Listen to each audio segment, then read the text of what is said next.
Hi, I'm Catriona. I'm now a final year PhD student in Regenerative Medicine at the University of Manchester. In this video, I'm going to give you a brief overview of the history of regenerative medicine. So let's begin in 382 to 322 BC with perhaps the most famous ancient Greek philosopher and scientist, Aristotle.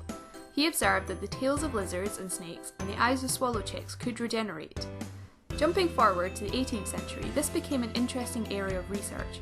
French scientist René-Antoine Virchow de Reaumur wrote a paper on crayfish, limb and claw regeneration in 1712. This was followed by a number of studies on regeneration of other organisms including earthworms, hydra and frogs. Moving forward now to more recent times, the first successful kidney transplant was performed by Josephine Murray and colleagues at the Peter Bent Brigham Hospital in Boston in 1954.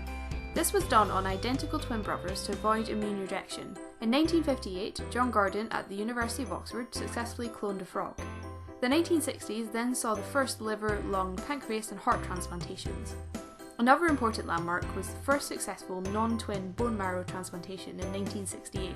This was carried out by E. Donald Thomas, who went on to share the 1990 Nobel Prize in Physiology or Medicine with Joseph E. Murray for their pioneering work on organ and cell transplantation. So bone marrow is a source of hematopoietic stem cells.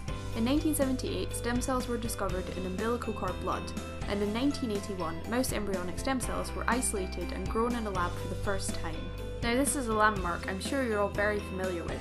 In 1996, Ian Wilmot, Keith Campbell and colleagues from the Roslin Institute at the University of Edinburgh successfully cloned the first mammal, Dolly the sheep. Coming into the 21st century now, I absolutely cannot fail to mention Japanese scientist Shinya Yamanaka's game-changing work on induced pluripotent stem cells. Along with John Gurdon, who worked on cloning frogs, he was awarded the 2012 Nobel Prize for discovering that adult cells can be reprogrammed back to stem cells. Moving forward to 2014, the first patient in Japan was treated with induced pluripotent stem cells and it restored her vision. In 2015, Holoclar became the first stem cell therapy given marketing approval in Europe. This is a treatment for limbal stem cell deficiency, a rare cause of blindness.